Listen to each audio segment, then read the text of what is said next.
মানুষ ভাবেন যে ধন অর্জন করা হলো অত্যন্ত গুরুত্বপূর্ণ।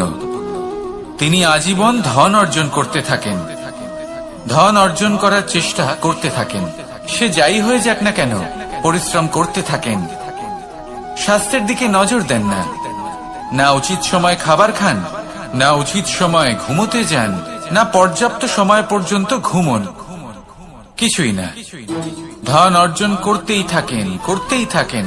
আর কিছু সময় পরে যখন তিনি অসংখ্য ধন লাভ করে ফেলেন, তখন তার সাথে ওনার শরীরে অনেক রোগ বাসা বাঁধে।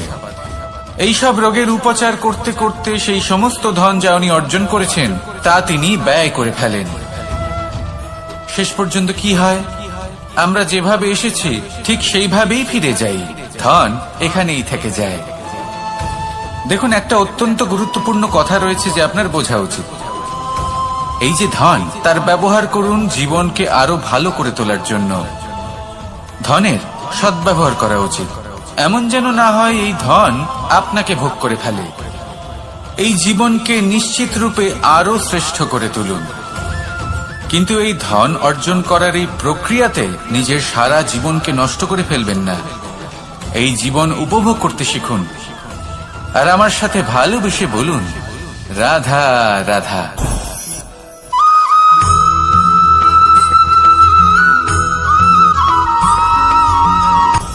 আপনি কখনো পর্বতের শিখরে উঠেছেন? আপনি দেখতে পাবেন পর্বতের পদতলে প্রচুর সুন্দর ফুল রয়েছে, সবুজ বনানী রয়েছে। যত আপনি ওপরে উঠতে থাকবেন তত ফুল কমতে থাকবে, সবুজ বনানী কমতে থাকবে। আরো কিছুটা ওপরে উঠলে কাঁটা জাতীয় গাছ দেখতে পাবেন, শুকনো গাছ দেখতে পাবেন। আরো যদি ওপরে ওঠেন তাহলে পাষাণ দেখতে পাবেন। আরো উপরে উঠলে হিমখণ্ড দেখতে পাবেন। এই যে পর্বত, তা মনুষ্য জীবনের সব থেকে উত্তম উদাহরণ। মানুষ যখন সাফল্যের শিখরে পৌঁছতে চান, মহানুভবতার শিখরে পৌঁছতে চান, পথে যত আস্তে আস্তে উপরে উঠতে থাকেন ততই ভৌতিক বস্তু তার থেকে বিচ্ছিন্ন হতে থাকে।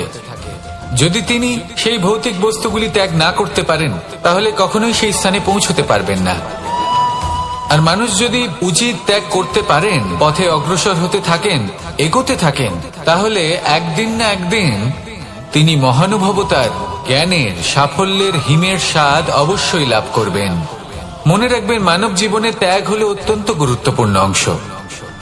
আসুন আমার সাথে ভালোবেসে বলুন, রাধা রাধা।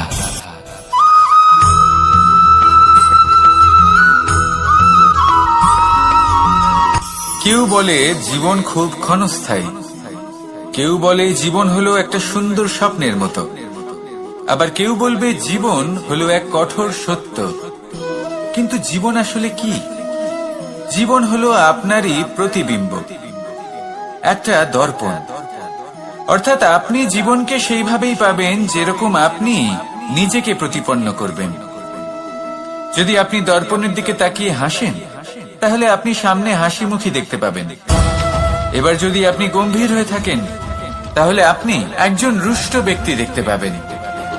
শেষে সবথেকে বেশি গুরুত্বপূর্ণ হলো আপনার চেষ্টা। আপনাকে সবসময় চেষ্টা করতে হবে যাতে আপনি নিজেকে প্রসন্ন এবং ইতিবাচক মনোভাবে রাখেন। এটা হলো আপনারই উত্তরদায়িত্ব, তাকে পালন করুন। এই মনকে প্রসন্ন রাখুন, এই সংসারকে সুন্দর বলে মনে হবে। আর এই মন প্রসন্ন হয়ে বলবে, রাধা রাধা।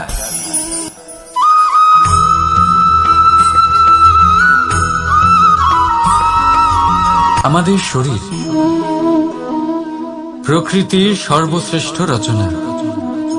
যে অঙ্গ প্রত্যঙ্গ আমরা লাভ করেছি, প্রত্যেকটির মধ্যে একটি নিজস্ব বার্তা রয়েছে।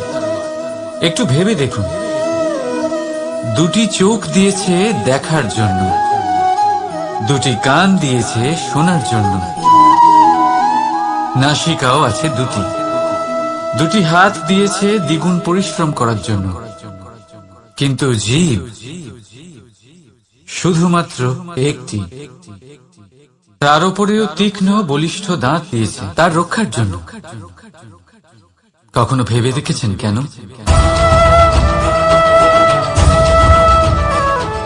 কারণ শব্দ আর শব্দের প্রয়োগ মানুষের সবচেয়ে বড় অস্ত্র।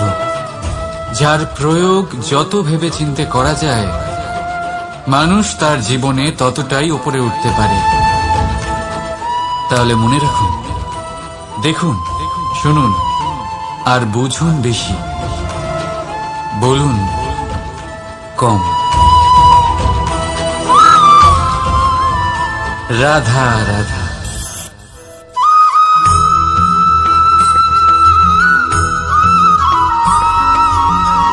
জীবন কিসের উপর নির্ভরশীল? ধনের উপর। বৈভবের অনুভব যদি আপনি করতে চান, তাহলে তা পাবেন শুধু একতার দ্বারা, সংগঠনের দ্বারা। যদি আপনাকে উদাহরণ দিই, নিজের এই হাতটাকে দেখুন, 5টা আঙুল রয়েছে। কোনো একটা বস্তুকে নিজের একটা আঙুল দ্বারা তুলে ধরার চেষ্টা করে দেখুন, বড়ই কষ্ট হবে।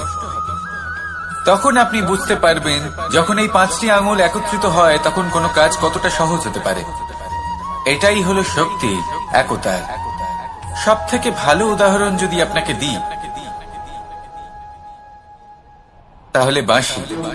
এই বাঁশি থেকে অত্যন্ত মধুর সুর নির্গত হয়, যা সবার মন প্রসন্ন করে দেয়। এই কথা সত্যি। কিন্তু এই বাঁশি আমি একটা বা দুটো আঙুল দিয়ে বাজাতে পারবো না। আমাকে প্রত্যেকটা আঙুল ব্যবহার করতেই হবে, তবেই এর থেকে মধুর সুর নির্গত হবে, যা সকলকে প্রসন্ন করবে। ঠিক কিনা? ঠিক এইভাবেই যদি আপনি চান যে আপনার জীবনরূপী বাঁশি থেকেও মধুর সুর নির্গত হোক বা সবার মনকে প্রসন্ন করে তুলুক, তাহলে আপনাকেও জীবনে একতা নিয়ে আসতেই হবে। আপনি একাও কর্ম করতে পারেন, পথ চলতেও পারেন, সামনেও এগোতে পারেন, সাফল্যও লাভ করতে পারেন। কিন্তু যখন সকলে একসাথে এগোবেন, সেই পথে চলবেন, সেই কর্মই করবেন, তখন লক্ষ্যে অবশ্যই পৌঁছবেন, সাফল্য অবশ্যই লাভ করবেন। কিন্তু সেই সাফল্য এবং তার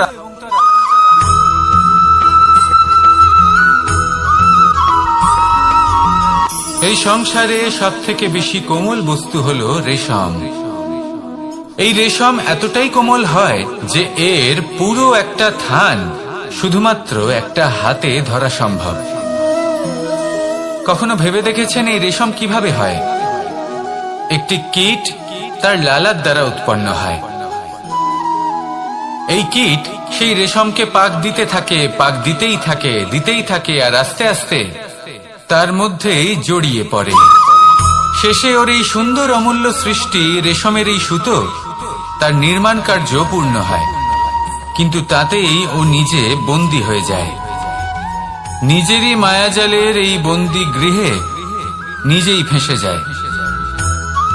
এবার এই সুতোকে ব্যবহারযোগ্য করে তোলার জন্য এই কীটগুলিকে এই কবচের সাথেই ফুটন্ত জলে ফেলে দেওয়া হয়। এই সংসারে যদি আমাদের স্বপ্ন এই সংসারের দুঃখ হরণ করার জন্য, এই সংসারে সুখ বিতরণ করার জন্য হয়, তবেই আমাদের প্রগতি সম্ভব। যদি আমাদের এই স্বপ্ন শুধুই আমাদের এবং আমাদের স্বার্থ সিদ্ধির জন্য হয়, তাহলে এই স্বপ্ন আমাদের অন্ধ করে দেবে, আমাদের অন্ধকারের পথে নিয়ে যাবে, আর আমরাও সেই কীটের মতো হয়ে যাব। নিজেদেরই মায়াজালে আমরা নিজেই ফেঁসে যাব, আর শেষে আমরা যদি কিছু লাভ করি, তা হবে একাকিত্ব, অন্ধকারময় মৃত্যু। তাই স্বপ্ন অবশ্যই দেখুন, কিন্তু এমন ভাবে স্বপ্ন দেখবেন না যে তার এই বন্দিগৃহে আপনি নিজেই ফেঁসে গেলেন। স্বপ্ন দেখুন পরোপকারে।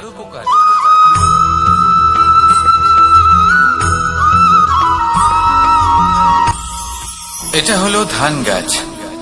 এর থেকে যে চাল উৎপন্ন হয় তা মানুষ গ্রহণ করেন। আর এটা কি? এ হলো জংলি ঘাস। একবার ভেবে দেখুন, যদি এই জংলি ঘাস ধান গাছের আশেপাশে থাকে, তাহলে কি হবে? ধান উৎপন্ন হতে পারবে? তা উৎকৃষ্ট হতে পারবে? আমরা কি তা গ্রহণ করতে পারবো? কখনোই নয়। এই জংলি ঘাস ধানকে নষ্ট করে দেবে, কিন্তু নিজে জীবিত থাকবে। এটাই হলো আজকের শিক্ষা। এই সংসারে যদি আপনি নীতির পথে চলতে চান, উচিত কর্ম করতে চান, সংসারকে সেবা করতে চান, তাহলে জংলি ঘাসের মতো ব্যক্তিদের থেকে সবসময় দূরে থাকতে হবে। সেই ব্যক্তি যারা দুর্নীতি এবং মিথ্যা দ্বারা পরিপূর্ণ, যাদের ব্যবহার অশুভ, যাদের অনেক অশুভ গুণ রয়েছে, তারা সঠিক নয়। সেই সকল ব্যক্তি যাদের চরিত্র অত্যন্ত দুষ্ট হয়, তারা হয় শুভ চরিত্রের ব্যক্তিকে একদম নষ্ট করে দেয়, নয় নিজের মতো বানিয়ে তোলে। তাই যদি আপনি নীতির পথে চলতে চান, এই সংসারের জন্য শুভ কর্ম করতে চান, তাহলে সেই সঙ্গ লাভ করুন যে সঙ্গ জ্ঞানে পরিপূর্ণ, যাদের মধ্যে অনেক গুণ আছে, যাদের থেকে প্রতিদিন কিছু শিখতে পারবেন। এমন ব্যক্তির সাথে জীবন অতিবাহিত করুন, দুরাচারীদের থেকে দূরে থাকুন। তবেই এই মন প্রসন্ন হয়ে বলবে, রাধা রাধা।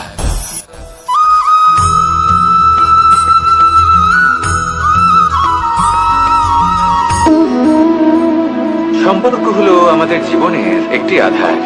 কিছু সম্পর্ক এমন যা আমরা জন্মসূত্রে লাভ করি, যেমন পরিবার, মা, বাবা। কিছু সম্পর্ক আছে যা আমরা জীবনে অর্জন করে থাকি, তা সে প্রেমের হোক, স্নেহের হোক বা বন্ধুত্বের।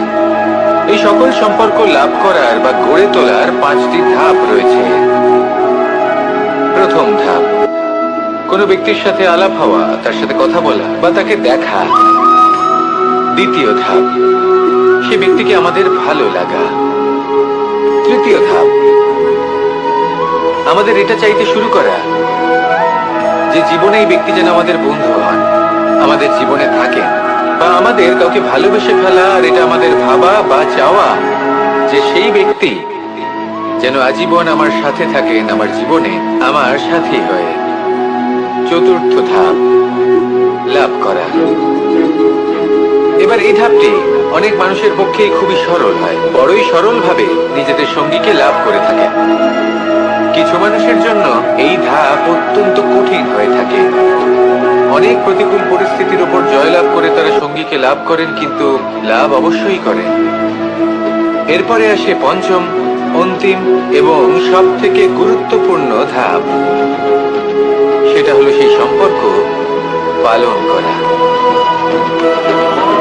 এটা হলো এমন এক বিষয় যা প্রত্যেক মানুষের শেখা উচিত। যদি ব্যক্তি নিজের জীবনে সম্পর্ক রক্ষা করতে শিখে যান, তবে প্রত্যেক সম্পর্ক তার জীবনকে স্বর্গ করে তুলবে।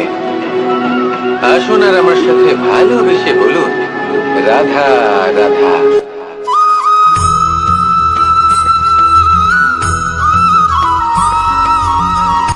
কথায় আছে, অন্ধকারে প্রদীপ প্রজ্বলিত করলে চতুর্দিক আলোকিত হয়।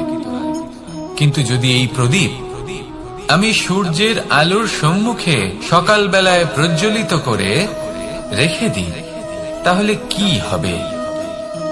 আপনি বলবেন যে এটা করে তো কোনো লাভই হলো না। সূর্যের প্রকাশের সামনে এই প্রদীপ আসলে কিছুই নয়।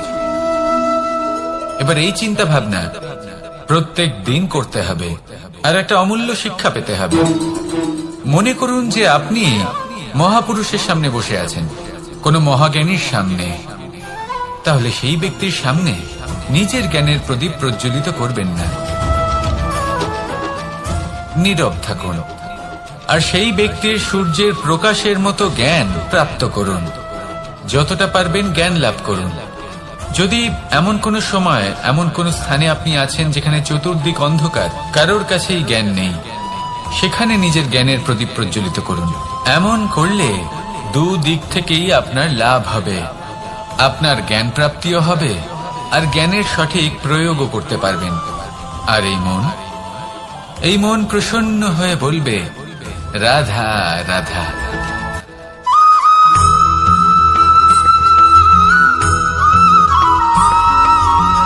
কথায় আছে যে এমন কোনো অক্ষর নেই যার দ্বারা কোনো মন্ত্র হয় না। এমন কোনো বনস্পতি নেই যা নিজেই একটা ঔষধি নয়। পৃথিবীর এমন কোনো ব্যক্তি নেই যার মধ্যে কোনো যোগ্যতা থাকে না। শুধু প্রয়োজন হলো যে ব্যক্তিকে আমরা খুঁজে চলেছি তাকে সঠিকভাবে চিনে নেওয়া। যদি তার যোগ্যতা, তার বিশেষত্ব আমরা বুঝতেই না পারি, তাহলে আর লাভ কি রইল? এই সংসারে এমন অনেক ব্যক্তি রয়েছেন যারা ছোট ছোট অসফলতার কারণে আপনাকে এটা বলে দেবে যে আপনি কোনো কাজের নন, আপনি হলেন মূর্খ, আপনি কিছুই করতে পারবেন না। এইসব কথায় কখনোই বিশ্বাস করবেন না, কারণ আপনি এবং প্রত্যেকটি জীব এই পরমাত্মা এবং এই প্রকৃতির সৃষ্টি যা অত্যন্ত বিশেষ।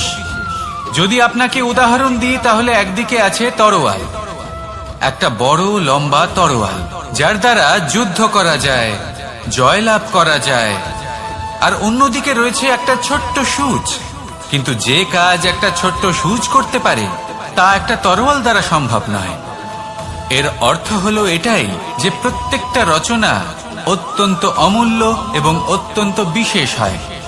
তাহলে বিশ্বাস রাখুন যে আপনি অত্যন্ত বিশেষ একজন, আর প্রেমের সাথে বলুন রাধা রাধা।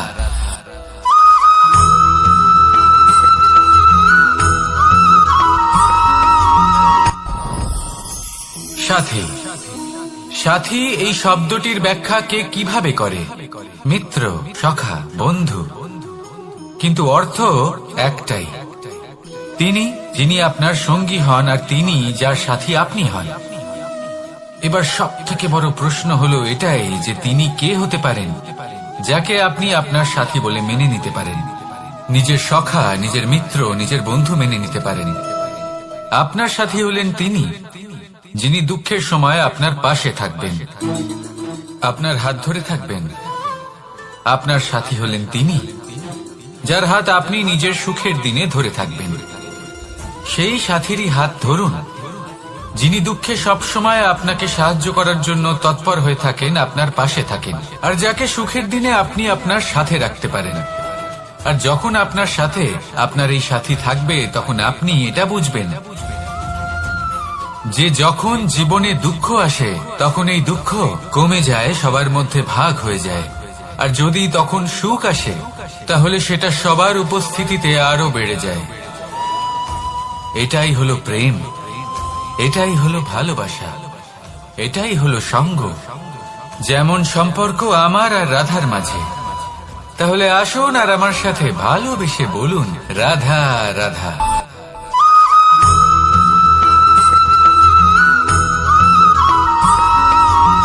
এই সংসারে প্রত্যেক মানুষ এটাই চান যে তিনি যেন ধনবান হন, আর্থিক অবস্থা তার ভালো থাকে, ওনার বাড়িতে লক্ষ্মীর আগমন হয়। কিন্তু সেটা হবে কি করে, সেটাই হলো প্রশ্ন। কেউ বলেন যে যদি পরিশ্রম করো তাহলে ধন অর্জন সম্ভব, কেউ বলেন যে যদি বিদ্যা লাভ হয় তবেই ধন অর্জন সম্ভব, কেউ বলেন যে যদি বলশালী হও তবেই সম্পন্ন থাকবে। ভালো কথা, যদি তাই হয়ে থাকে তবে দিনমজুর সারা দিন পরিশ্রম করেন, তিনি কেন ধনী হন না? অনেকজন বিদ্বান মানুষ আছেন এই সংসারে, তারা কেন ধনবান হন না? অনেক সংখ্যক বলশালী ব্যক্তি আছেন, তাদের কাছে ধন নেই কেন? তাদের কেন ধনের অভাব হয়? আবার এমনও কিছু মানুষ আছেন যারা পরিশ্রম করেন, তারা দিনমজুর, কিন্তু তারা ধন অর্জন করতে পারেন।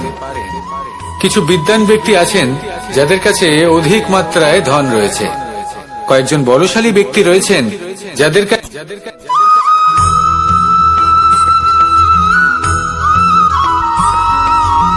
এই সংসারে কখনো কোনো ব্যক্তিকে তার বাইরের পোশাক দেখে বিচার করার চেষ্টা করবেন না, এটা খুব বড় ভুল করবেন।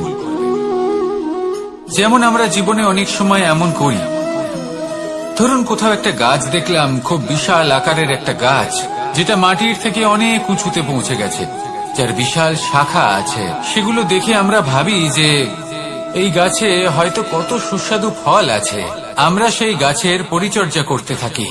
আবার অন্যদিকে হলো একটি তৃণ যেটা মাটি থেকে কিছুটা উঁচুতে পৌঁছেছে, কিন্তু সেই তৃণর নিচে, মাটির নিচে অত্যন্ত সুস্বাদু ফল বা সবজি জন্ম নেয়, যা আমাদের স্বাস্থ্যের পক্ষে অত্যন্ত উপকারী।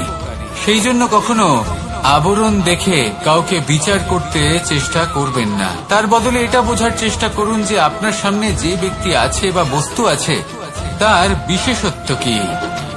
যদি এই বিশেষত্ব বোঝার ক্ষমতা আপনি অর্জন করেন, যদি এই শিল্প আপনি নিজের ভেতরে জাগ্রত করেন, তাহলে এই সংসারে বিশেষত্ব কি সেটা আপনি জানতে পারবেন।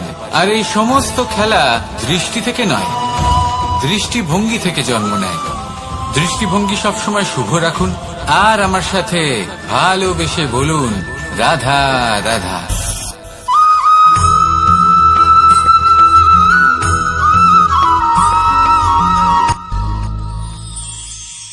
শিশিরের বিন্দু পাতার ওপর পড়ে আর তার গায়ে লেগে থাকে।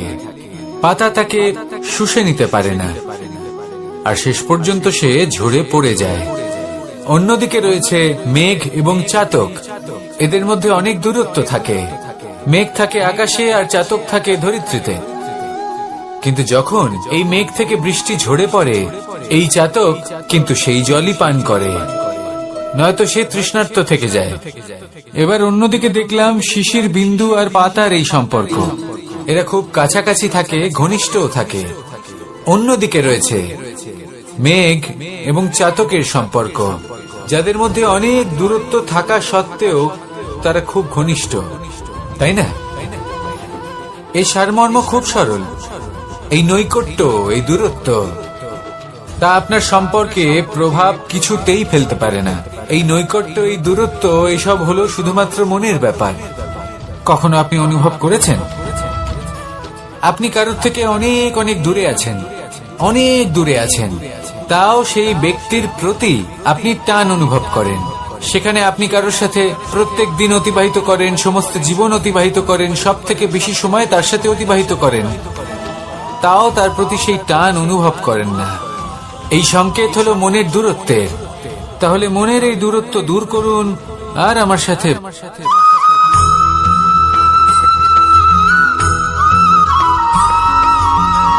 কেউ বলে জীবন খুব ক্ষণস্থায়ী, কেউ বলে জীবন হলো একটা সুন্দর স্বপ্নের মতো, আবার কেউ বলবে জীবন হলো এক কঠোর সত্য। কিন্তু জীবন আসলে কি? জীবন হলো আপনারই প্রতিবিম্ব, একটা দর্পণ।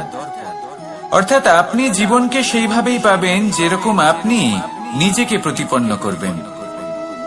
যদি আপনি দর্পণের দিকে তাকিয়ে হাসেন, তাহলে আপনি সামনে হাসি মুখী দেখতে পাবেন। এবার যদি আপনি গম্ভীর হয়ে থাকেন, তাহলে আপনি একজন রুষ্ট ব্যক্তি দেখতে পাবেন। শেষে সবথেকে বেশি গুরুত্বপূর্ণ হলো আপনার চেষ্টা। আপনাকে সবসময় চেষ্টা করতে হবে যাতে আপনি নিজেকে প্রসন্ন এবং ইতিবাচক মনোভাবে রাখেন। এটা হলো আপনারই উত্তরদায়িত্ব, তাকে পালন করুন। এই মনকে প্রসন্ন রাখুন, এই সংসারকে সুন্দর বলে মনে হবে। আর এই মন প্রসন্ন হয়ে বলবে, রাধা রাধা।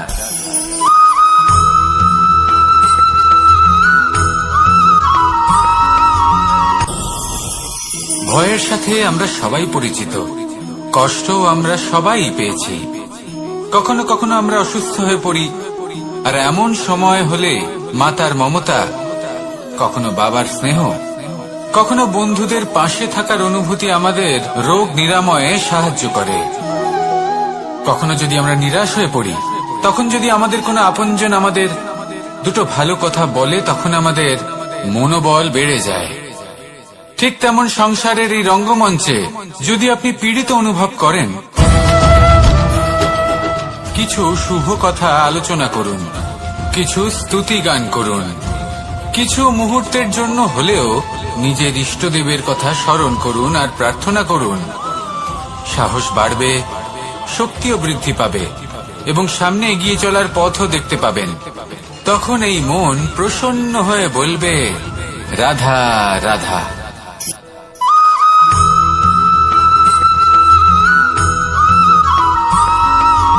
ফিরে আসছিলেন এবং তাদের ফেরার পথে হঠাৎ করে কোথাও থেকে একটি বাছুর চলে এলো। এই দুই বোন ভয়ভীত হয়ে গেলেন আর তাদের হাত থেকে সেই আটা পড়ে গেল, মাটিতে মিশে গেল। এবার এই পুরো ঘটনাক্রমে যদি কারোর বিন্দুমাত্র লাভ হয়ে থাকে, বিন্দুমাত্র আনন্দ পেয়ে থাকে, তাহলে সে কে? সেই ছোট বোন, যিনি মাঝে মাঝেই গমের দানা তুলছিলেন এবং খাচ্ছিলেন। কিছুটা হলেও উনি আনন্দ লাভ করেছিলেন। এবার এরকমই হলো আমাদের জীবনে ভক্তি এবং ভালোবাসা সংক্রান্ত বিষয়। মানুষ নিজের জীবনের দৈনিক কাজে এতটাই ব্যস্ত হয়ে পড়েন, প্রত্যেকদিন শুধু কাজ কাজ কাজ কাজ করতে থাকেন, আর তাতে ভক্তি এবং ভালোবাসার জন্য সময় বার করতেই পারেন না। দেখুন, জীবনে ভক্তি আর প্রেমের এই যে ছোট ছোট মুহূর্ত আছে, এগুলো যদি আপনি যাপন করতে পারেন, তাহলে তাতেই আপনি তৃপ্তি লাভ করবেন। বাকি সবই আপনার ব্যর্থ বলেই মনে হবে। জীবনে যখনই আপনি কোনো কাজ করবেন, ঈশ্বরের প্রতি সমর্পিত হয়ে সেই কাজ করুন।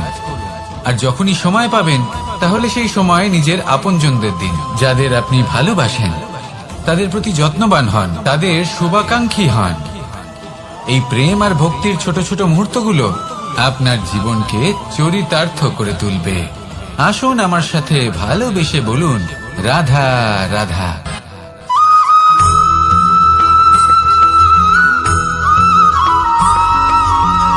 মানুষের মানসিকতা এমন হয় যে সে যতটা করে আশা করে যে তার থেকে অনেক বেশি তার বদলে সে পাবে। দেখুন, সবকিছুই আপনার ভাবনা চিন্তার উপর নির্ভর করছে। আপনি যদি ফলের বিষয়ে ভেবে কর্ম করতে থাকেন তাহলে সেটা অনুচিত। জীবনের আসল আনন্দ হলো নিজের কর্ম করতে থাকা, ফলের চিন্তা করা উচিত নয়। যদি আপনি এরকম ভাবেন যে আমি এতটা করছি, আমার এতটা পাওয়া উচিত, সেই ভাবনা অনুচিত। যদি আপনি সেবার মানসিকতা নিয়ে কর্ম করতে থাকেন, কর্মচক্রে প্রবাহিত হন, যদি আপনি এমন ভাবনা রাখেন যে আমি এতটা পাচ্ছি তাই এর থেকে অনেক বেশি আমি কর্ম করব, তাহলে নিশ্চিত রূপে আপনি যতটা করছেন তার থেকে অনেক বেশি আপনি পাবেন, আপনার আশার থেকে অনেক বেশি আপনি পাবেন। শুধু জীবনে অনেক বেশি কাজ করতে থাকুন, ফলের চিন্তা করবেন না। আর মনে রাখবেন, এই ভাবনাই সব থেকে বড় বীজ। কর্মের উপর বিশ্বাস রাখুন, জীবনে যা যা আপনি চান সবই সুখময় হবে। আসুন আর আমার সাথে ভালোবেসে বলুন, রাধা রাধা।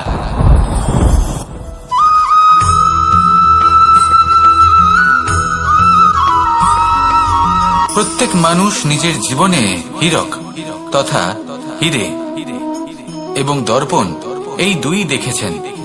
এই দুই হলো সাদা এবং এরা দুজনেই আলোর প্রতিফলন ঘটায় এবং এরা দুজনেই উজ্জ্বল হয়ে ওঠে। আপনি হয়তো মনে মনে ভাবছেন যে এটা কি ধরনের তুলনা করছি। একটা হীরে তো রত্ন, তার মূল্য দর্পণের থেকে অনেক গুণ বেশি। কিন্তু হীরে থাকাতে দর্পণের মূল্য কিন্তু কোনো অংশে কমে যায় না, তাই না? মানুষ যখন হীরে নিজের হাতে নেয় তখন সবার আগে কি খোঁজে? দর্পণ, যাতে তার মধ্যে দিয়ে দেখে সে বুঝতে পারে যে সেই হীরে আদৌ তার শোভাবর্ধন করছে কিনা, তাকে ভালো দেখাচ্ছে কিনা, প্রসাধনের জন্য সেটা ব্যবহার করা ঠিক হবে কিনা। অর্থাৎ হীরের উপস্থিতিতে দর্পণের গুরুত্ব কম হলো না, দর্পণের কারণে হীরের মূল্য বোঝা গেল। আমাদের জীবনেও ঠিক এরকমই ঘটে। আপনারা যদি সংসারে নিজের আশেপাশে দেখেন, এমন অনেক মানুষ দেখতে পাবেন যারা নিজেদের ক্ষেত্রে মহান স্থানে পৌঁছেছেন, নিপুণ এবং শ্রেষ্ঠ হয়েছেন। যখন হয়ে থাকেন তাহলে নিজেকে ছোট মনে করবেন না। আসুন আর আমার সাথে ভালোবেসে বলুন, রাধা রাধা।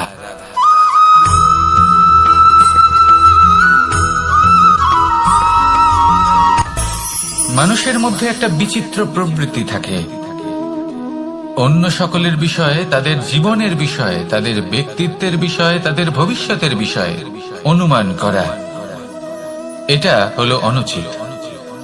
কারোর অতীতকালকে দেখে লোকে ভবিষ্যৎ বলে দিতে পারেন, বর্তমানকে দেখে ভবিষ্যতের বিষয়ে অনুমান করে ফেলেন। উদাহরণ দিতে হলে বলবো, কোনো দাসকে দেখুন, ওকে দেখে লোকে বলে যে ওর ভবিষ্যৎ সেটাই হতে পারে, অনুমান করে ফেলেন। আর এই রাজাকে দেখুন, উনি তো কত সুখী হবেন, উনি তো জগতের সব থেকে অধিক সুখী মানুষ, কত সুখ সুবিধা আছে ওনার কাছে, ধারণা করে ফেলেন। তবে সত্য তো এটাই যে কারোর ব্যক্তিত্বের বিষয়ে, তাদের ভবিষ্যতের বিষয়ে আপনি পূর্ণ সত্য কখনোই বলতে পারবেন না, শুধু অনুমান করতে পারবেন। আর এই অনুমান করে সত্যি কোনো লাভ হয় না, কারণ এই কাল সেটা হলো অত্যন্ত শক্তিশালী। কালো থেকে কালোতর কয়লাকেও হীরেতে পরিণত করতে পারে, অনেক বড় বড় রাজাকেও বিদূষক বানিয়ে ফেলতে পারে এক মুহূর্তেই। তাহলে আপনি অনুমান করে কি লাভ? কি পেলেন অনুমান করে?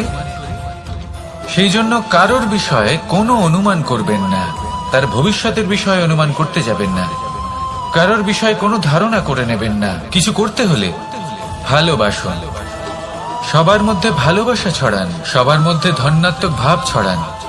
এই মন প্রসন্ন হয়ে বলবে, রাধা রাধা।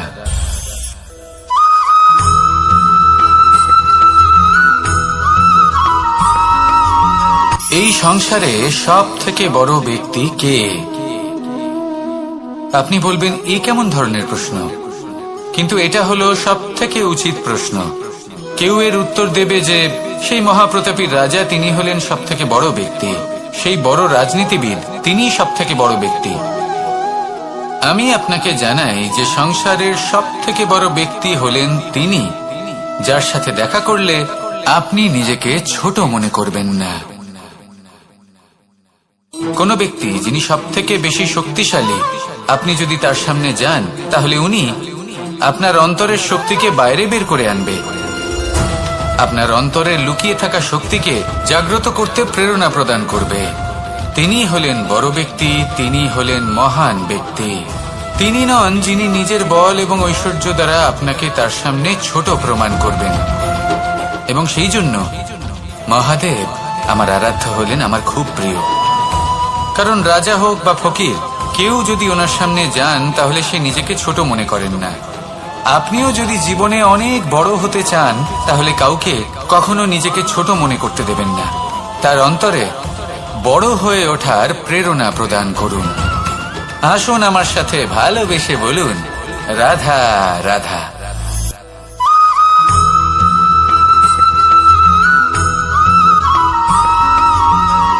জীবন কিসের উপর নির্ভরশীল? ধনের ওপর? বৈভবের অনুভব যদি আপনি করতে চান তাহলে তা পাবেন শুধু একতার দ্বারা, সংগঠনের দ্বারা। যদি আপনাকে উদাহরণ দিই, নিজের এই হাতটাকে দেখুন, 5টা আঙুল রয়েছে। কোনো একটা বস্তুকে নিজের একটা আঙুল দ্বারা তুলে ধরার চেষ্টা করে দেখুন, বড়ই কষ্ট হবে। তখন আপনি বুঝতে পারবেন যখন এই 5টি আঙুল একত্রিত হয় তখন কোনো কাজ কতটা সহজ হতে পারে। এটাই হলো শক্তি, একতার। সব থেকে ভালো উদাহরণ যদি আপনাকে দিই তাহলে বাঁশি। এই বাঁশি থেকে অত্যন্ত মধুর সুর নির্গত হয় যা সবার মন প্রসন্ন করে দেয়।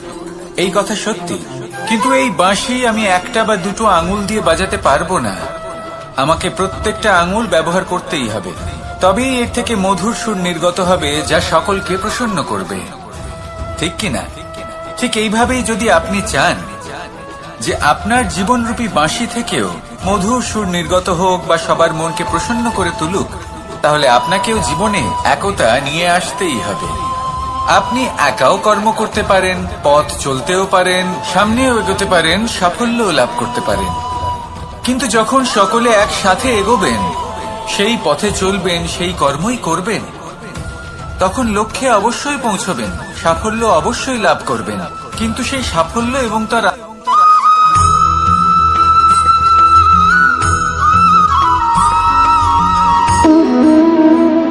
সম্পর্ক হলো আমাদের জীবনের একটি আধার। কিছু সম্পর্ক এমন যা আমরা জন্মসূত্রে লাভ করি, যেমন পরিবার, মা, বাবা। কিছু সম্পর্ক আছে যে আমরা জীবনে অর্জন করে থাকি, তা সে প্রেমের হোক, স্নেহের হোক বা বন্ধুত্বের। এই সকল সম্পর্ক লাভ করার বা গড়ে তোলার 5টি ধাপ রয়েছে। প্রথম ধাপ, কোনো ব্যক্তির সাথে আলাপ হওয়া, তার সাথে কথা বলা বা তাকে দেখা। দ্বিতীয় ধাপ, সে ব্যক্তিকে আমাদের ভালো লাগা। তৃতীয় ধাপ,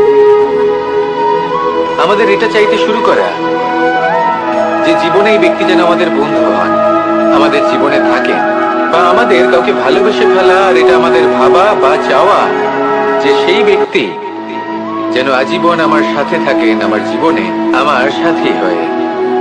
চতুর্থ ধাপ, লাভ করা। এবার এই ধাপটি অনেক মানুষের পক্ষেই খুবই সরল হয়, বড়ই সরল ভাবে নিজেদের সঙ্গীকে লাভ করে থাকেন। কিছু মানুষের জন্য এই ধাপ অত্যন্ত কঠিন হয়ে থাকে। অনেক প্রতিকূল পরিস্থিতির উপর জয়লাভ করে তারা সঙ্গীকে লাভ করেন, কিন্তু লাভ অবশ্যই করেন। এরপরে আসে পঞ্চম, অন্তিম এবং সব থেকে গুরুত্বপূর্ণ ধাপ। সেটা হলো সেই সম্পর্ক পালন করা। এটা হলো এমন এক বিষয় যা প্রত্যেক মানুষের শেখা উচিত। যদি ব্যক্তি নিজের জীবনে সম্পর্ক রক্ষা করতে শিখে যান, তবে প্রত্যেক সম্পর্ক তার জীবনকে স্বর্গ করে তুলবে। আসুন আর আমার সাথে ভালোবেসে বলুন, রাধা রাধা।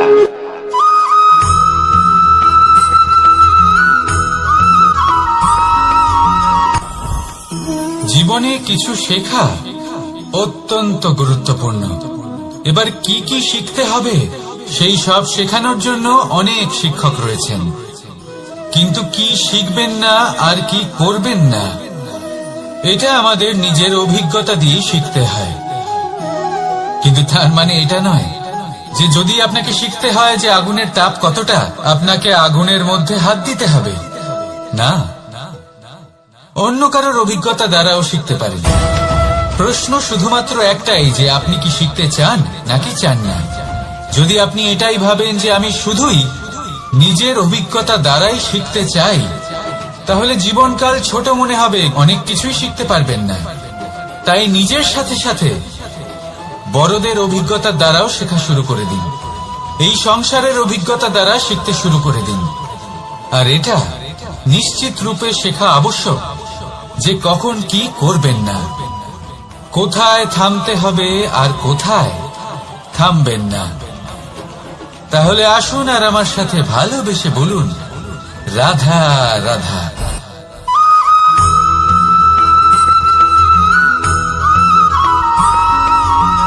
ভালো, শুধু ওনাদের কঠোর ব্যবহার দেখলে আমরা একটু ভয় পেয়ে যাই। এবার ওনাদের এই কঠোর ব্যবহার আমাদের ভালো না লাগলেও অত্যন্ত আবশ্যক, কারণ মাতার থেকে আমরা যে শক্তি লাভ করি তা যেন নিয়ন্ত্রণ হারিয়ে বিধ্বংসী না হয়ে ওঠে। আমরা যেন কোনো কুপথে না চলে যাই, আমরা কখনো যেন দোষ না করে ফেলি।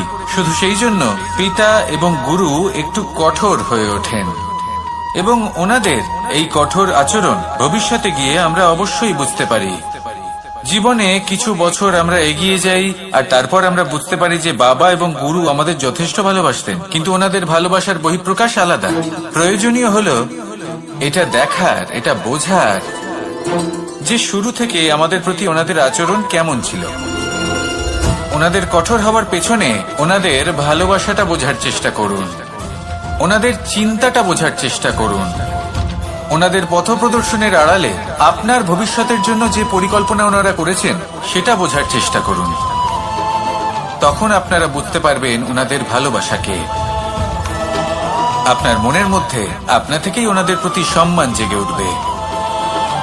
নিজের পিতা এবং নিজের গুরু এই দুজনের প্রতি কৃতজ্ঞতা প্রকাশ করুন আর আমার সাথে ভালোবেসে বলুন, রাধা রাধা।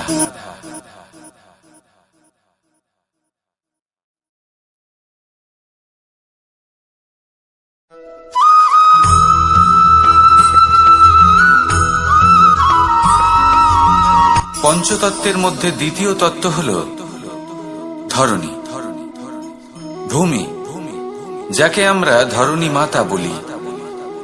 এই ধরণী ধৈর্য ধারণ করে, আর এর উপরেই আমাদের সমগ্র সংসার নির্ভরশীল। কারণ এই ভূমি সহ্য ক্ষমতা রাখে, এর সহ্য ক্ষমতা হল অপরিসীম। সন্তান যতই আঘাত প্রদান করুক না কেন প্রেম পূর্বক সহ্য করে, আর তার বদলে অমূল্য রত্ন প্রদান করে। সন্তান যদি হাল চালায় তাহলে তার বদলে তাকে অন্ন প্রদান করে। এটাই হলো ধরণী। এবার এর থেকে আমরা কি শিক্ষা পেতে পারি? এটাই যে কারোর জন্য কিছু করা বা কাউকে কিছু দেওয়া মনে কোনো কামনা ছাড়াই। আর এই কথাটা বুঝে যান, যদি কারোর জন্য কামনা না রেখে বা কোনো পাওয়ার আশা না রেখে কারোর জন্য কিছু করেন বা কারোকে কিছু দেন, যদি এটা আপনি শিখতে পারেন তবে আপনি ভালোবাসতে শিখে গেছেন। আর সেই জন্যই এই ধরিত্রীকে মাতা বলা হয়, কারণ মাতা শুধু উনি নন যিনি গর্ভে সন্তানকে ধারণ করেন, মাতা তো উনিও যিনি জীবন বাঁচতে শেখান, যিনি জীবন বাঁচার উদাহরণ প্রদান করেন। তাহলে ধরণীর থেকে এই নিঃস্বার্থ ভাব শিখুন, নিঃস্বার্থ ভালোবাসা শিখুন, আর এই ভালোবাসার সাথেই বলুন, রাধা রাধা।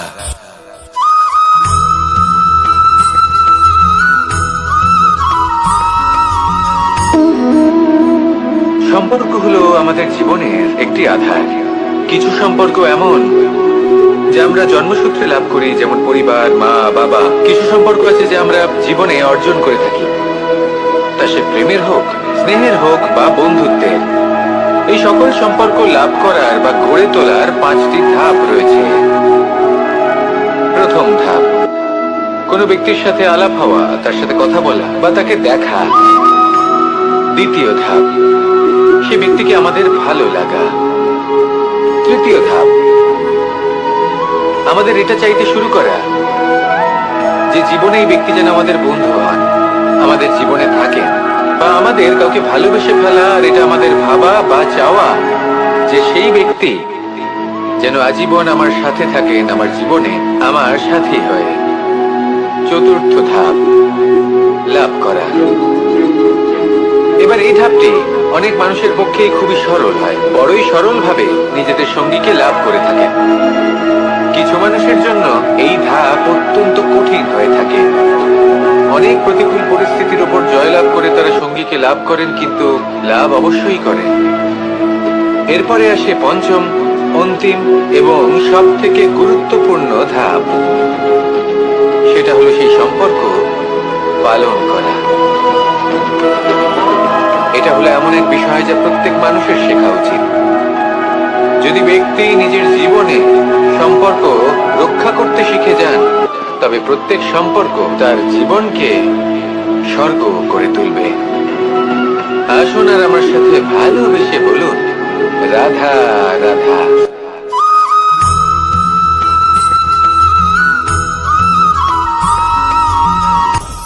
আপনি কখনো পর্বতের শিখরে উঠেছেন?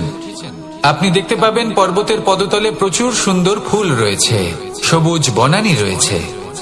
যত আপনি ওপরে উঠতে থাকবেন তত ফুল কমতে থাকবে, সবুজ বনানী কমতে থাকবে। আরো কিছুটা ওপরে উঠলে কাঁটা জাতীয় গাছ দেখতে পাবেন, শুকনো গাছ দেখতে পাবেন। আরো যদি ওপরে ওঠেন তাহলে পাষাণ দেখতে পাবেন। আরো ওপরে উঠলে হিমখণ্ড দেখতে পাবেন। এই যে পর্বত, তা মনুষ্য জীবনের সব থেকে উত্তম উদাহরণ। মানুষ যখন সাফল্যের শিখরে পৌঁছতে চান, মহানুভবতার শিখরে পৌঁছতে চান, পথে যত আস্তে আস্তে উপরে উঠতে থাকেন, ততই ভৌতিক বস্তু তার থেকে বিচ্ছিন্ন হতে থাকে। যদি তিনি সেই ভৌতিক বস্তুগুলি ত্যাগ না করতে পারেন, তাহলে কখনোই সেই স্থানে পৌঁছতে পারবেন না। আর মানুষ যদি উচিত ত্যাগ করতে পারেন, পথে অগ্রসর হতে থাকেন, এগোতে থাকেন, তাহলে একদিন না একদিন তিনি মহানুভবতার, জ্ঞানের, সাফল্যের হিমের স্বাদ অবশ্যই লাভ করবেন। মনে রাখবেন, মানব জীবনে ত্যাগ হলো অত্যন্ত গুরুত্বপূর্ণ অংশ।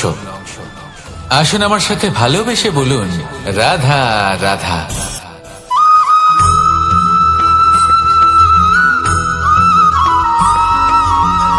মানুষের মানসিকতা এমন হয় যে সে যতটা করে আশা করে যে তার থেকে অনেক বেশি তার বদলে সে পাবে। দেখুন, সবকিছুই আপনার ভাবনা চিন্তার উপর নির্ভর করছে। আপনি যদি ফলের বিষয়ে ভেবে কর্ম করতে থাকেন, তাহলে সেটা অনুচিত। জীবনের আসল আনন্দ হলো নিজের কর্ম করতে থাকা, ফলের চিন্তা করা উচিত নয়। যদি আপনি এরকম ভাবেন যে আমি এতটা করছি, আমার এতটা পাওয়া উচিত, সেই ভাবনা অনুচিত।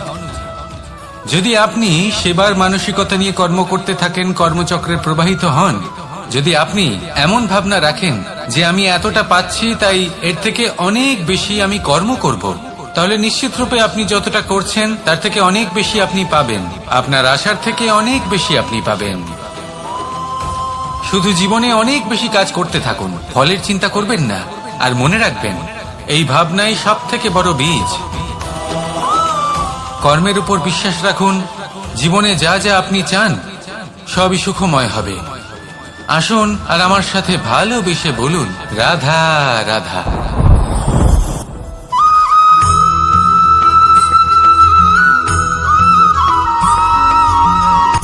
সূচের শেষে একটি ছিদ্র থাকে, যার দ্বারা আমরা এই সুতো পরাতে পারি। আর তারপর সূচের সাহায্যে এই সুতো দিয়ে বস্ত্র সেলাই করা যায়। কিন্তু যদি সুতোটা সোজা করে ধরা না হয়, তাহলে সূচে কখনো এই সুতো পরানোই সম্ভব নয়। যদি এতে কোনো গিঁট পড়ে, তখন তা কখনোই এই ছিদ্র দ্বারা প্রবেশ করা সম্ভব নয়। ঠিক এইভাবেই যদি আপনি কারোর জীবনে প্রবেশ করতে চান, কারোর অন্তরে প্রবেশ করতে চান, তাহলে আপনাকেও সহজ থাকতে হবে। এতে কোনো গিট থাকলে চলবে না, অর্থাৎ মনে যাতে কোনো মালিন্য না থাকে, যেন কোনো কুচিন্তা না থাকে। যদি এসব থাকে তাহলে আপনি কখনো কারোর জীবনে প্রবেশ করতে পারবেন না। আর যদি কোনোভাবে আপনি প্রবেশ করেও যান তাহলে তার মনে ঘর করতে পারবেন না। নিজেকে এই সুতোর মতন করে তুলুন, সহজ। মনে যেন কোনো কুচিন্তা না থাকে, সবার প্রতি যেন সদ্ভাবনা থাকে, শুভ চিন্তা থাকে। এমনটা করতে থাকুন। এমন একটা দিন আসবে যেদিন এই সমস্ত সংসারের ব্যক্তির মনে আপনি বাস করবেন, আর তখন এই মন প্রসন্ন হয়ে বলবে, রাধা রাধা।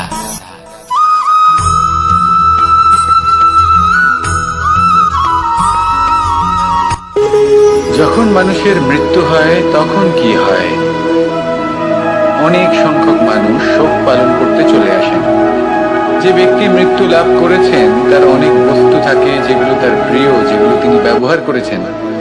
তার শয্যা, তার বস্ত্র, তার আভূষণ সবকিছু তার থেকে বিচ্ছিন্ন করা হয় এবং খালি হাতে তাকে শ্মশানের উদ্দেশ্যে রওনা করা হয়। আমি আপনাকে এই প্রশ্ন করতে চাই, আপনি এই সংসারে কি অর্জন করেছেন? ধন সম্পত্তি, বস্ত্র, আভূষণ, এই সবকিছু যে আপনি অর্জন করেছেন, আপনার মৃত্যুর পরে তা আপনার থেকে দূর হয়ে যাবে। এর উত্তর হলো একটাই, আপনার কর্ম। শুধু সেটাই আছে যা একান্ত আপনার, আর শুধু সেটাই এই সংসার থেকে চলে যাওয়ার পরেও সংসারেই জীবিত থাকবে। যদি আপনি দুষ্কর্ম করেন তাহলে এই সংসার আপনাকে একটি অনুচিত উদাহরণ হিসেবে মনে রাখবে যে এই ব্যক্তি খুব পাপী ছিল, অনুচিত কর্ম করতেন। যে পথে তিনি চলেছেন সেই পথে কারোর চলা উচিত নয়। সেখানেই যদি আপনি সৎকর্ম করেন তাহলে সংসার চিরকাল এটাই বলবে যে খুব ভালো মানুষ ছিলেন, সবাইকে ভালোবাসতেন, সবাইকে সাহায্য করতেন, আমার খুব প্রিয় মানুষ ছিলেন। এটাই হলো শ্রেষ্ঠ কর্ম। সেই জন্য জীবনে শুধুমাত্র ধন সম্পত্তি, আভূষণ এই সব অর্জন করতে গিয়ে নিজের মনোনিবেশ করবেন না। শ্রেষ্ঠ কর্ম করুন। সংসার থেকে চলে যাওয়ার পরেও এই কর্মই এই সংসারে আপনাকে জীবিত রাখবে। আসুন আমার সাথে ভালোবেসে বলুন, রাধা রাধা।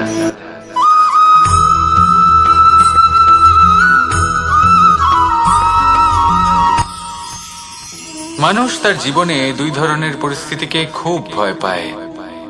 এক, কোনো কারণবশত কারোর সামনে নত হওয়া। দুই, কোনো কারণে নিজের চরিত্র থেকে, নিজের মূল্যবোধ থেকে বিচ্যুত হওয়া। এবার কেন হয় এরকম যে কথায় কথায় কারোর সামনে নত হতে হয়? কেন বারংবার নিজের চরিত্র থেকে চ্যুত হতে হয়? এরকম কেন হয়? এটা তখনই হয় যখন আমাদের শিক্ষা এবং মূল্যবোধের অভাব থাকে। যদি মানুষের মধ্যে প্রকৃত শিক্ষা থাকে তাহলে এই সংসারে কোনো সময় এবং কারোর সামনেই নত হওয়ার কোনো প্রয়োজন নেই। যদি মানুষের মধ্যে মূল্যবোধ থাকে তাহলে তাকে নিজের মূল্যবোধ বা চরিত্র থেকে বিচ্যুত হতে হয় না, তা সে যাই হয়ে যাক না কেন। কোনো বালককে যদি জন্ম থেকেই সুশিক্ষার অধিকারী করা হয়, শিক্ষিত করা হয়, মূল্যবোধের অধিকারী করা হয়, তবে সে এই সংসারে এমন কর্ম করবে যাতে সে নিজেকে, নিজের পরিবারকে, সমগ্র সমাজকে গর্বিত করতে পারে। শিক্ষা লাভ করুন, মূল্যবোধ লাভ করুন এবং আমার সাথে ভালোবেসে বলুন, রাধা রাধা।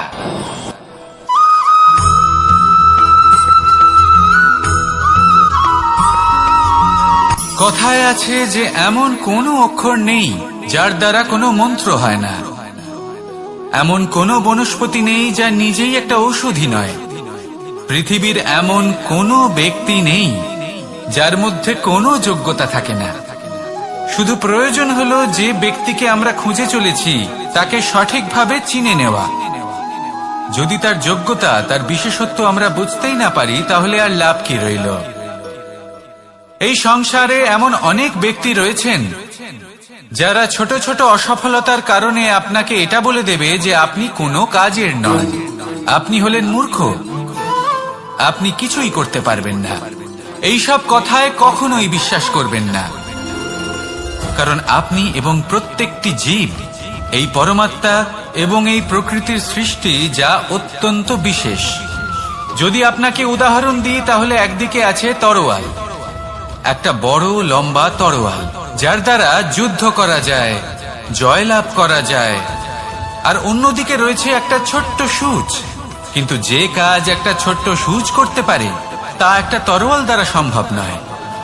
এর অর্থ হলো এটাই যে প্রত্যেকটা রচনা অত্যন্ত অমূল্য এবং অত্যন্ত বিশেষ হয়।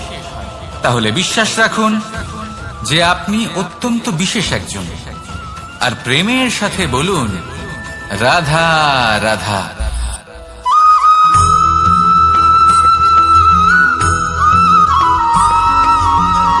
এই সংসারে কোনো বস্তু হোক বা ব্যক্তি হোক, তার একার গুরুত্ব কিন্তু খুব বেশি নয়। একটা উদাহরণ হিসেবে বৃষ্টির ফোঁটাকে ভেবে দেখুন। যদি একটি বৃষ্টির ফোঁটা হয় তাহলে তার খুব বেশি গুরুত্ব থাকে না, কিন্তু যখন সহস্র বৃষ্টির ফোঁটা মেঘের মধ্যে দিয়ে ঝরে পড়ে তখন সেটা বর্ষার রূপ ধারণ করে। সেই বর্ষা যা এই প্রকৃতিকে শান্ত করে। সেইভাবেই পাথরের ছোট টুকরো, তার খুব বেশি গুরুত্ব থাকে না, কিন্তু যখন অসংখ্য পাথরের টুকরো একত্রিত হয় তখন তা পর্বতের আকার ধারণ করে। সেইভাবেই কিছু মানুষ যখন একত্রিত হন তখন তৈরি হয় পরিবার, কিছু পরিবার যখন একত্রিত হয় তখন তৈরি হয় সমাজ, যখন অনেক সংখ্যক সমাজ একত্রিত হয় তখন তৈরি হয় রাজ্য। এবার এই রাজ্যের সব থেকে গুরুত্বপূর্ণ ব্যক্তি হতে পারেন রাজা, কিন্তু তাও সেই রাজা একা কিছু করতে পারেন না। যুদ্ধ লড়ার সময় তারও নিজের সৈন্যদলকে প্রয়োজন পড়ে। কিন্তু এই সংসারে এমন একজন ব্যক্তি আছেন যিনি একাই সব কাজ করতে থাকেন, এবং সেই ব্যক্তি হলেন মা। আমাদের জীবনে একজন পিতার ভূমিকা কিন্তু নিঃসন্দেহে অমূল্য, কিন্তু আমাদের সকলের জীবনে যে ভূমিকা একজন মায়ের তা অন্য কারোর থাকে না। একজন মা একাই সন্তানকে বড় করতে পারেন, সংস্কারী করে তুলতে পারেন, তার জন্য পরিশ্রম করেন। আর এত কিছু কাজ করার পরেও তার কাজের জন্য তিনি প্রশংসা অবশ্য পান না। উল্টে যদি সেই সন্তান অনুচিত পথে চালিত হয়, অনুচিত কর্ম করে, তখন সেই মাকেই অপবাদের পাত্র হয়ে উঠতে হয়। আমাদের জীবনে মায়ের যোগদান কতটা সেটা বুঝুন। আপনাকে বড় করে তোলার জন্য উনি কতটা পরিশ্রম করেছেন সেটা বুঝুন। আজ থেকে, এখন থেকে, এই মুহূর্ত থেকে মাকে সম্মান করতে শিখুন। যখন সময় পাবেন, যখন সুযোগ হবে, তখন তার প্রশংসা করুন, ওনারও ভালো লাগবে। আর মায়ের এই মমতার জন্য, তার এই ভূমিকার জন্য আসুন সবাই মিলে আমরা তাকে প্রণাম করি, আর সকলে মিলে ভালোবেসে বলি রাধা রাধা।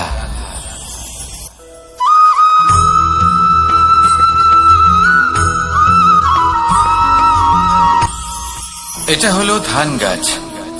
এর থেকে যে চাল উৎপন্ন হয় তা মানুষ গ্রহণ করেন। আর এটা কি? এ হলো জংলি ঘাস। একবার ভেবে দেখুন, যদি এই জংলি ঘাস ধান গাছের আশেপাশে থাকে তাহলে কি হবে? ধান উৎপন্ন হতে পারবে? তা উৎকৃষ্ট হতে পারবে? আমরা কি তা গ্রহণ করতে পারবো? কখনোই নয়। এই জংলি ঘাস ধানকে নষ্ট করে দেবে, কিন্তু নিজে জীবিত থাকবে। এটাই হলো আজকের শিক্ষা। এই সংসারে যদি আপনি নীতির পথে চলতে চান, উচিত কর্ম করতে চান, সংসারকে সেবা করতে চান, তাহলে জংলি ঘাসের মতো ব্যক্তিদের থেকে সবসময় দূরে থাকতে হবে। সেই ব্যক্তি যারা দুর্নীতি এবং মিথ্যা দ্বারা পরিপূর্ণ, যাদের ব্যবহার অশুভ, যাদের অনেক অশুভ গুণ রয়েছে, তারা সঠিক নয়। সেই সকল ব্যক্তি যাদের চরিত্র অত্যন্ত দুষ্ট হয়, তারা হয় শুভ চরিত্রের ব্যক্তিকে একদম নষ্ট করে দেয়, নয় নিজের মতো বানিয়ে তোলে। তাই যদি আপনি নীতির পথে চলতে চান, এই সংসারের জন্য শুভ কর্ম করতে চান, তাহলে সেই সঙ্গ লাভ করুন যে সঙ্গ জ্ঞানে পরিপূর্ণ, যাদের মধ্যে অনেক গুণ আছে, যাদের থেকে প্রতিদিন কিছু শিখতে পারবেন, এমন ব্যক্তির সাথে জীবন অতিবাহিত করুন। দুরাচারীদের থেকে দূরে থাকুন, তবেই এই মন প্রসন্ন হয়ে বলবে, রাধা রাধা।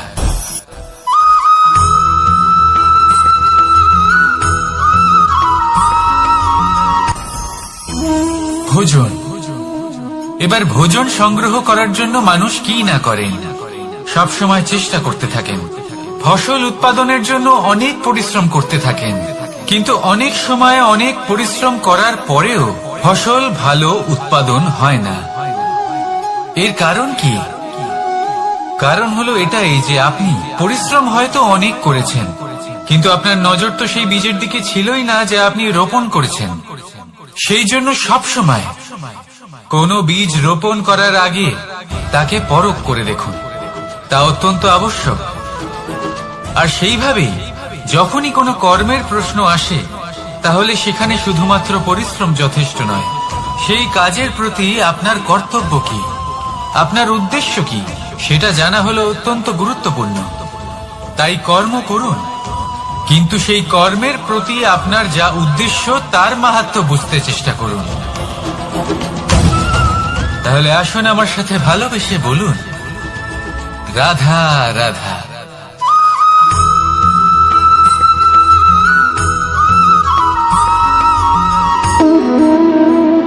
সম্পর্ক হলো আমাদের জীবনের একটি আধার। কিছু সম্পর্ক এমন যা আমরা জন্মসূত্রে লাভ করি, যেমন পরিবার, মা, বাবা। কিছু সম্পর্ক আছে যে আমরা জীবনে অর্জন করে থাকি, তা সে প্রেমের হোক, স্নেহের হোক বা বন্ধুত্বের।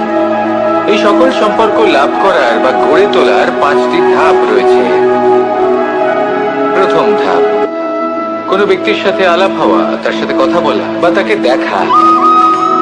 দ্বিতীয় ধাপ, সে ব্যক্তিকে আমাদের ভালো লাগা। তৃতীয় ধাপ, আমাদের এটা চাইতে শুরু করা যে জীবনে এই ব্যক্তি যেন আমাদের বন্ধু হন, আমাদের জীবনে থাকেন, বা আমাদের কাউকে ভালোবেসে ফেলা। আর এটা আমাদের ভাবা বা চাওয়া যে সেই ব্যক্তি যেন আজীবন আমার সাথে থাকেন, আমার জীবনে আমার সাথী হয়ে। চতুর্থ ধাপ, লাভ করা। এবার এই ধাপটি অনেক মানুষের পক্ষেই খুবই সরল হয়, বড়ই সরল ভাবে নিজেদের সঙ্গীকে লাভ করে থাকে। কিছু মানুষের জন্য এই ধাপ অত্যন্ত কঠিন হয়ে থাকে। অনেক প্রতিকূল পরিস্থিতির উপর জয়লাভ করে তারা সঙ্গীকে লাভ করেন, কিন্তু লাভ অবশ্যই করেন। এরপরে আসে পঞ্চম, অন্তিম এবং সব থেকে গুরুত্বপূর্ণ ধাপ। সেটা হলো সেই সম্পর্ক পালন করা। এটা হলো এমন এক বিষয় যা প্রত্যেক মানুষের শেখা উচিত। যদি ব্যক্তি নিজের জীবনে সম্পর্ক রক্ষা করতে শিখে যান, তবে প্রত্যেক সম্পর্ক তার জীবনকে স্বর্গ করে তুলবে। আসুন আর আমার সাথে ভালোবেসে বলুন, রাধা রাধা।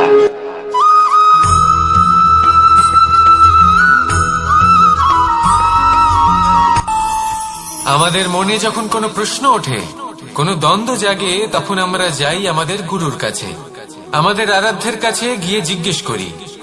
এইভাবেই একদিন আমি পৌঁছলাম আমার আরাধ্যের কাছে, আমার মহাদেবের কাছে, আর ওনাকে প্রশ্ন করলাম যে মহাদেব, জীবনে আনন্দ পাওয়ার, উৎসব পালনের, প্রেম ভাগ করে নেবার, জীবনকে উপভোগ করে নেওয়ার সর্বশ্রেষ্ঠ সময় কোনটা? মহাদেব হাসলেন আর উনি বললেন, জীবনে উৎসব পালনের সব থেকে শ্রেষ্ঠ দিন হলো মৃত্যুর ঠিক আগের দিনটা। প্রেম ভাগ করে নেওয়ার সব থেকে শ্রেষ্ঠ মুহূর্ত হলো মৃত্যুর ঠিক আগের মুহূর্ত। জীবনকে উপভোগ করে নেওয়ার সর্বশ্রেষ্ঠ প্রহর হলো মৃত্যুর 1 প্রহর পূর্বে। তখন আমি চমকে গেলাম। আমি বললাম, কিন্তু মহাদেব, মৃত্যু তো অনিশ্চিত, আমরা জানিও না কবে আমাদের মৃত্যু হবে। মহাদেব আবার হাসলেন। উনি বললেন যে যদি আমরা এভাবে জীবন কাটাই যে আমরা জীবনের প্রত্যেক দিন, প্রত্যেক মুহূর্ত, প্রত্যেক প্রহর শেষ বলে মনে করি, তাহলে আমাদের সমস্ত জীবন আনন্দের সাথেই অতিবাহিত হবে। কি বলেন?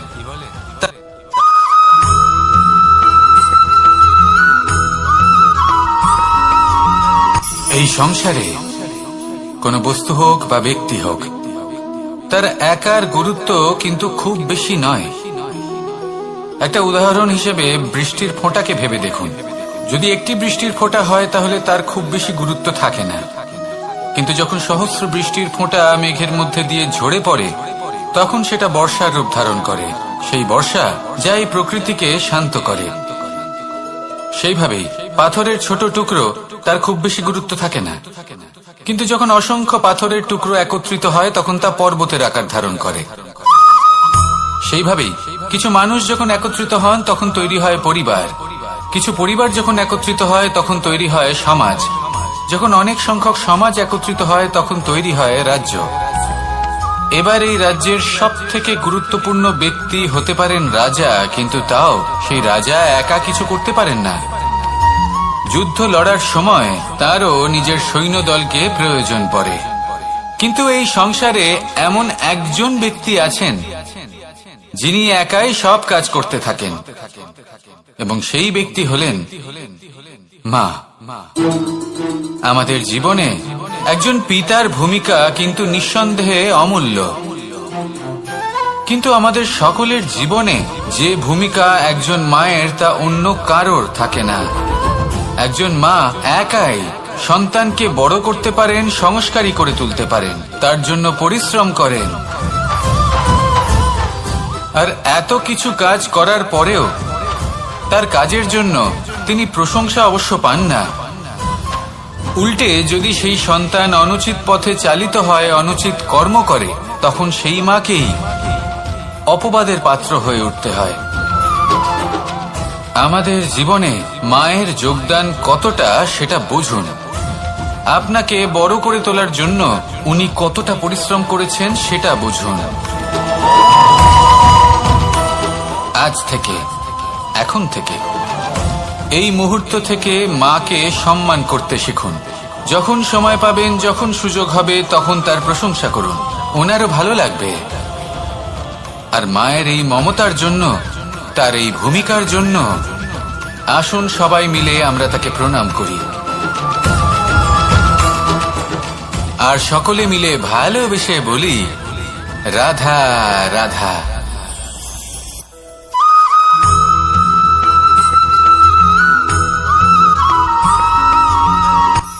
এই সংসারে সাফল্য লাভ করার জন্য জ্ঞানের প্রয়োজন হয়, পরিশ্রমের প্রয়োজন হয়, দৃঢ় নিষ্ঠার প্রয়োজন হয়, নিরন্তর চেষ্টা করা প্রয়োজনীয়। কিন্তু আরো কিছু আছে যা অত্যন্ত প্রয়োজনীয় এবং গুরুত্বপূর্ণ। তা হলো ভালো বন্ধু। তাদের থাকা অত্যন্ত প্রয়োজনীয়। যদি ভালো বন্ধু থাকে তাহলে সময় এলে তারা ঢাল হয়ে আপনাকে সুরক্ষা করবেন। সময় এলে অস্ত্রের মতো শত্রুকে সংহারও করবেন। যদি তিনি জ্ঞানী হন, তাদের মধ্যে সদ্গুণ থাকে, তাহলে এই সব গুণ আপনার মধ্যেও প্রবেশ করবে। তাহলে সাফল্যের জন্য ভালো বন্ধু পাওয়া অত্যন্ত প্রয়োজনীয়। কিন্তু শুধু বন্ধু কেন, ভালো শত্রুও থাকা প্রয়োজনীয়। এবার আপনি ভাববেন, আমি কি বললাম? যদি আপনার জীবনেও ভালো অর্থাৎ শক্তিশালী শত্রু থাকে, তাহলে আপনিও শক্তিশালী হতে থাকবেন। এই শত্রু আপনাকে প্রেরিত করবে আরো বেশি শক্তিশালী হয়ে ওঠার। কখনো কোনো হরিণকে দেখুন, তীব্র গতিতে দৌড়তে থাকে। কেন তীব্র গতিতে দৌড়য়? এই কারণে নয় যে কোথাও তার জন্য মধুর ঘাস অপেক্ষা করে রয়েছে, না। সে এই কারণে তীব্র গতিতে দৌড়য় কারণ সেটা না করলে তার পেছনে একটি সিংহ আছে যে ওকে নিজের ভোজন করে ফেলবে। তাই জীবনে বিপদ, সংকট, এই সবকিছুও হলো অত্যন্ত গুরুত্বপূর্ণ। তার সম্মুখীন হতে শিখুন, আর আমার সাথে ভালোবেসে বলুন রাধা রাধা।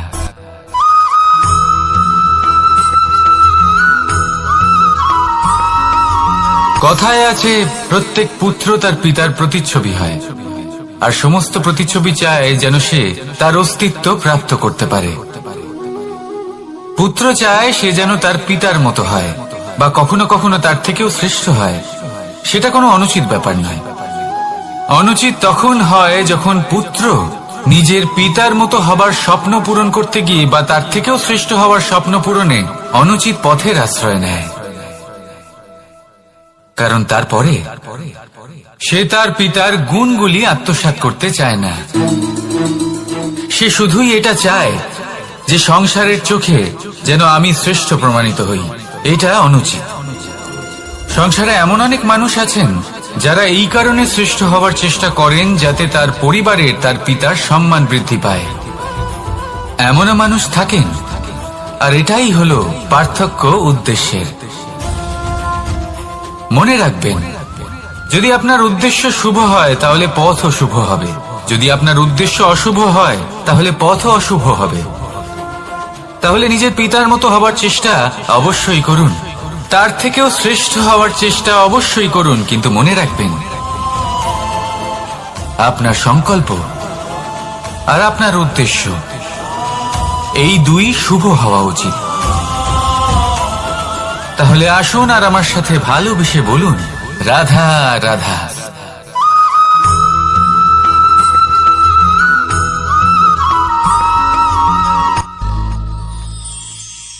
শিশিরের বিন্দু পাতার ওপর পড়ে আর তার গায়ে লেগে থাকে।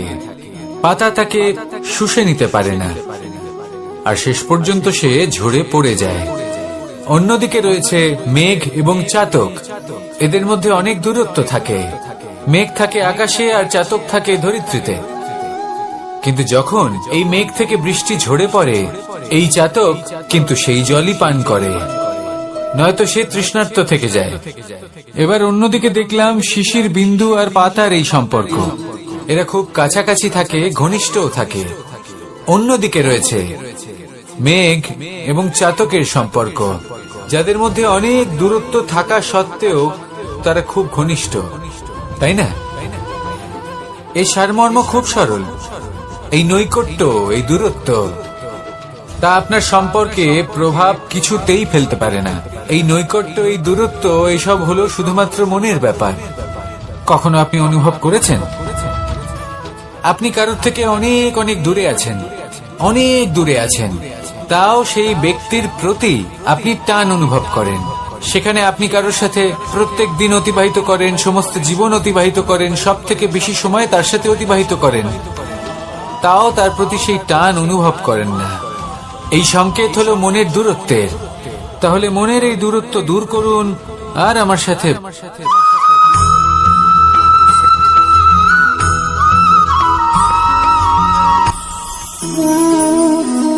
শক্তি এক অত্যন্ত বিচিত্র বস্তু, বা বলতে পারেন অনুভূতি।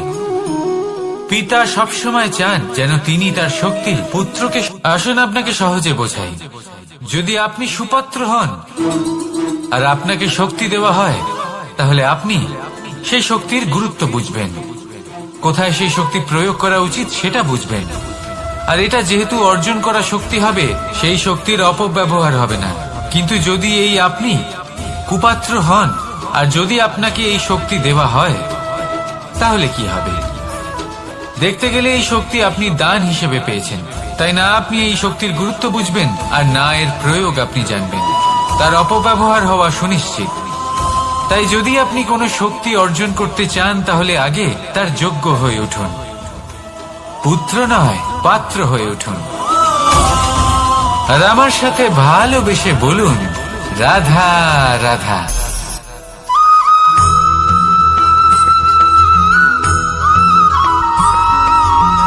ভালো। শুধু ওনাদের কঠোর ব্যবহার দেখলে আমরা একটু ভয় পেয়ে যাই।